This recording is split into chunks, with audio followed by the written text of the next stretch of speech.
भारत का इकोनॉमिक और demographic trend में जो चेंज हो रहा है उससे आने वाले समय में किन सेगमेंट पे पॉजिटिव इंपैक्ट पड़ सकते हैं दोस्तों, आज हम ये जानेंगे। चैनल सब्सक्राइब नहीं किया है, पहले सब्सक्राइब कर दीजिएगा ताकि ऐसे इंपॉर्टेंट अपडेट मिस ना हो जाए।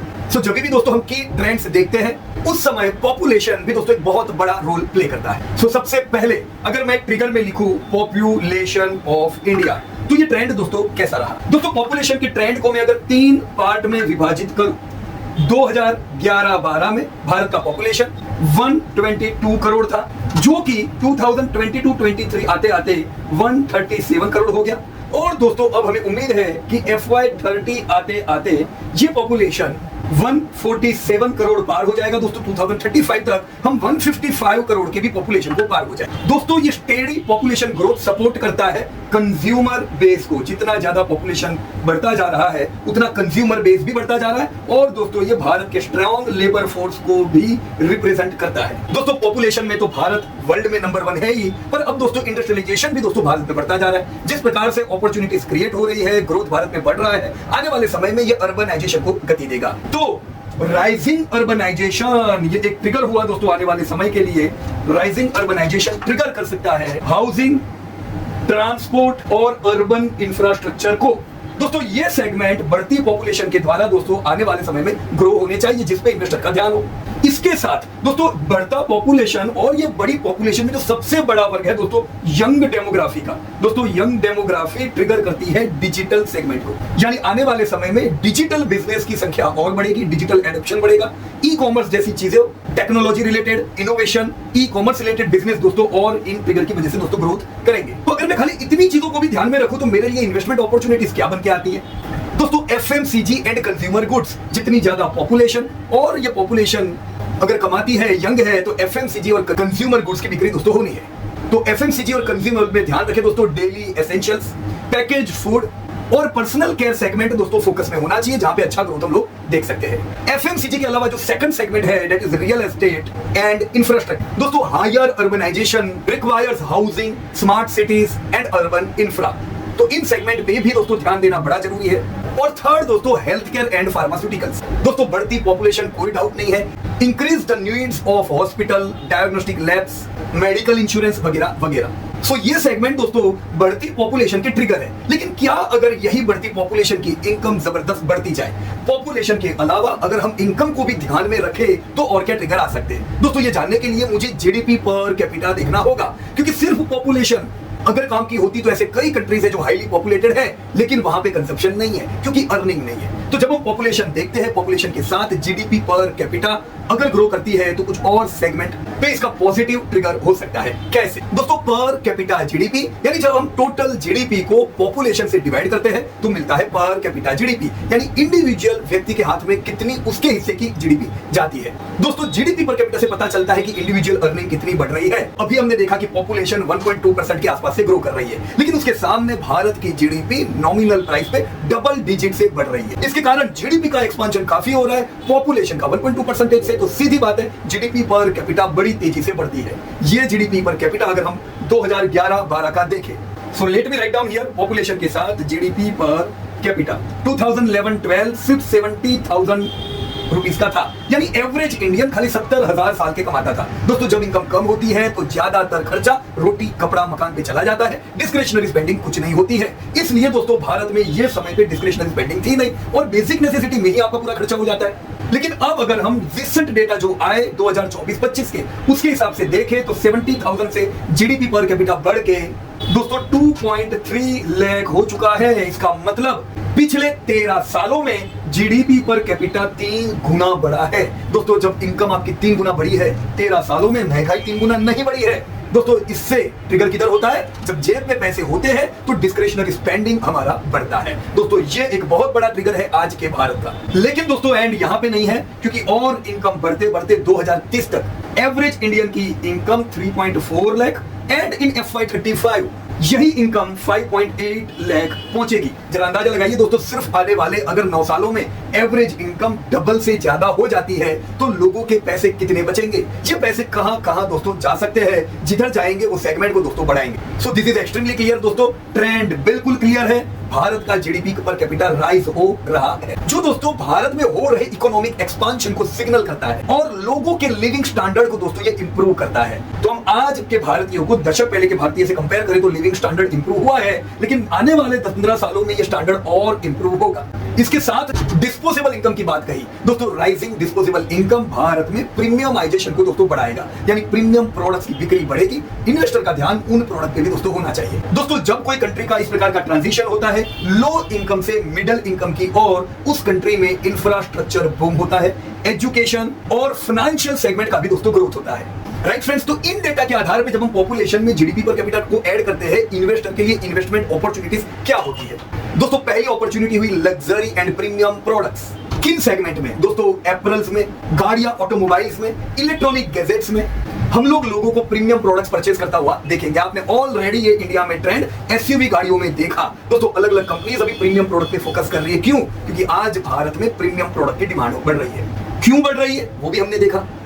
दोस्तों सेकंड इसकी ट्रिगर आती है बैंकिंग और फाइनेंशियल सर्विसेज पे। दोस्तों जितना ज्यादा लोग कमाते हैं उतना ज्यादा वो सेव करते हैं, इन्वेस्ट करते हैं और क्रेडिट लेते हैं। तो सीधी बात है दोस्तों, इंश्योरेंस कंपनीज पे इसकी इफेक्ट होती है। लोग सिक्योर होना चाहते हैं, लोग इन्वेस्टमेंट ज्यादा करेंगे, तो फिर चाहे वो फिजिकल प्रोडक्ट हो, रियल्टी जैसी, या तो फिर स्टॉक मार्केट हो, म्यूचुअल फंड्स हो, इन सब में दोस्तों एवरेज इन्वेस्टमेंट पर पर्सन दोस्तों इंक्रीज होगा। इन सबको फायदा होना है। साथ में दोस्तों क्रेडिट देने वाली कंपनीज को, जैसे बैंक्स हुई, एनबीएफसी हुई, ऑलरेडी हमने एक बड़े बदलाव को देखा। पहले अफोर्डेबल हाउसिंग दिखता था, अभी इंडिया में प्रीमियम हाउसिंग का ग्रोथ चल रहा है। क्यों?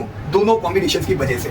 तो जितना लोग और प्रीमियम चीजें खरीदेंगे उतना ज्यादा क्रेडिट भी लेंगे। तो दोस्तों बैंक्स, एनबीएफसी को भी इसका बहुत बड़ा लाभ होना है। पोर्टफोलियो जब हम क्रिएट करें तब इन चीजों पे ध्यान रखना जरूरी है। साथ में डिस्पोजेबल इनकम जब बढ़ती है, ट्रैवल टूरिज्म के लिए बहुत बड़ा ट्रिगर है। जितना ज्यादा पैसा उतनी ज्यादा बार, उतनी ज्यादा दूर, उतने ज्यादा डेस्टिनेशंस लोग घूमना पसंद करते हैं। तो सीधी बात है दोस्तों, जब इंडियन की इनकम 70,000 थी तब में और आज जब इनकम 2.3 लाख है, इन दोनों चीजों में बहुत बड़ा अंतर है। लोगों की अफोर्डेबिलिटी बढ़ने से दोस्तों डोमेस्टिक और इंटरनेशनल टूरिज्म दोनों में ज्यादा खर्चा होता है और यही ट्रेंड अब जा रही है 5.8 लाख की ओर। तो कितना टूरिज्म को बूस्ट मिलना है ये आपको अंदाजा रखना है। Now I am moving toward third point. दोस्तों अब तक हमने पहला पॉइंट पॉपुलेशन देखा, सेकंड पॉइंट हमने देखा जीडीपी पर कैपिटा में ग्रोथ, तीसरा पॉइंट और सबसे महत्वपूर्ण पॉइंट है इनकम डिस्ट्रीब्यूशन शिफ्ट। दोस्तों ये जीडीपी पर कैपिटा जो 2.3 लाख है और 5.8 लाख की ओर बढ़ रहा है, इसमें इनकम का डिस्ट्रीब्यूशन किस प्रकार से होगा? दोस्तों ये बहुत सी इंडस्ट्रीज को जबरदस्त फिगर देगा।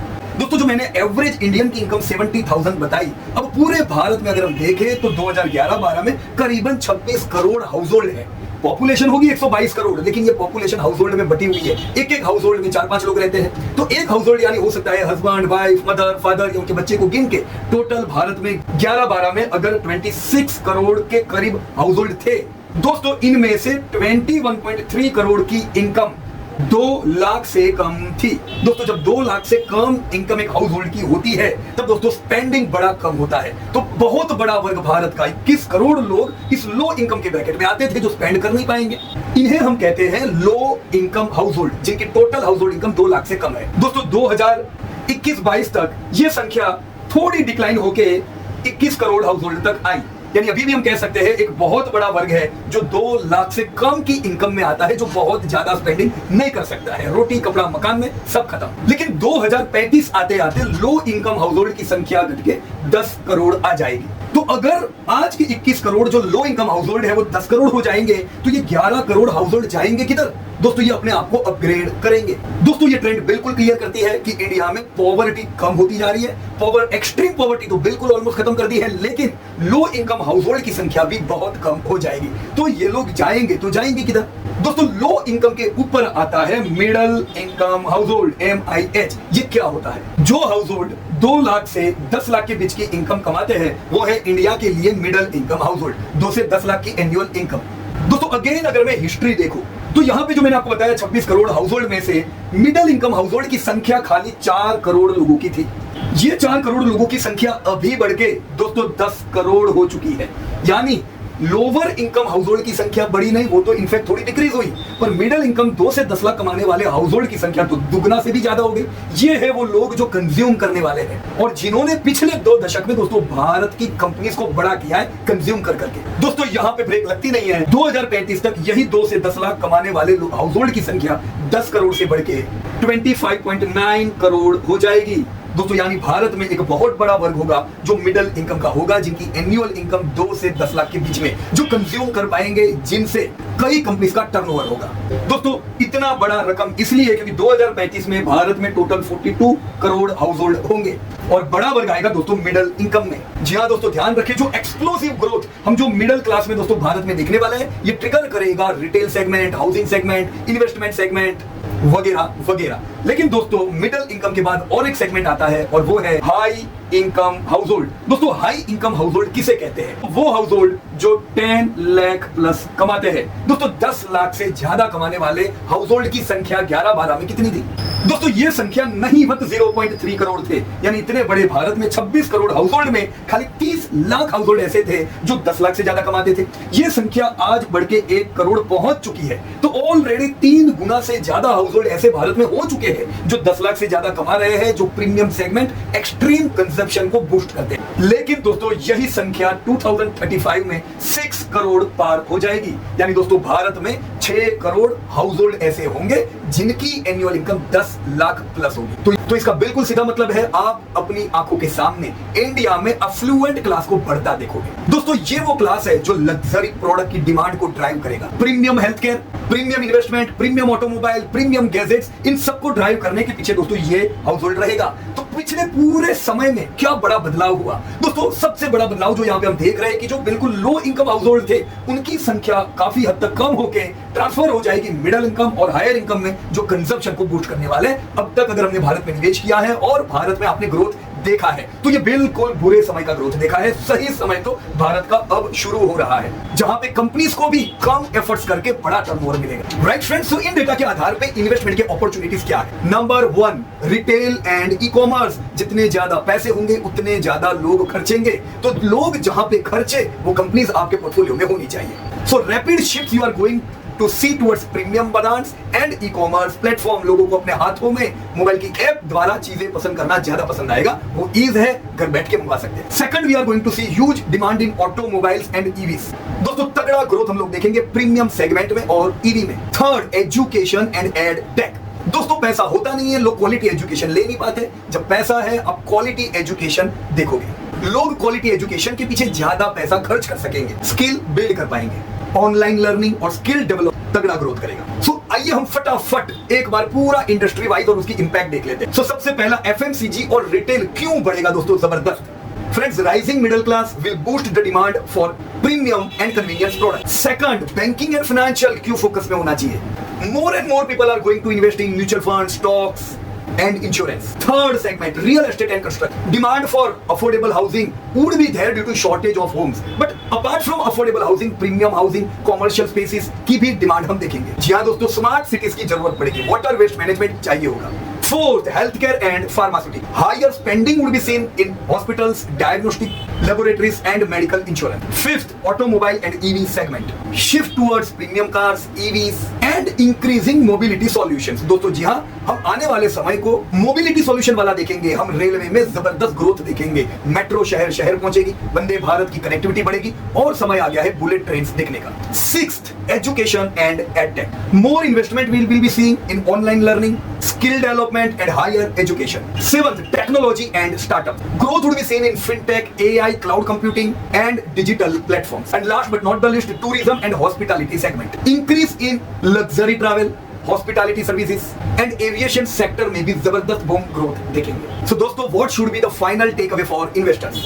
इंडिया में जो इकोनॉमिक ट्रांजिशन हो रहा है ये बिल्कुल सामने है और क्लियर है। Higher incomes, expanding middle class and urbanisation, ये 3 बड़े ट्रिगर हम देख रहे हैं। इन ट्रिगर से कई अलग अलग सेगमेंट को शॉर्ट टर्म, लॉन्ग टर्म दोनों टेलविंड मिलने वाले हैं, जिसपे इन्वेस्टर अभी से ध्यान रखे। छोटी छोटी गिरावटें आती है उसे चिंता न करे, मिनिमम मिशन 2035 ध्यान में रख के निवेश करें। Long term growth story Bharat की क्या है? A shift toward consumer driven economy with increasing affluence.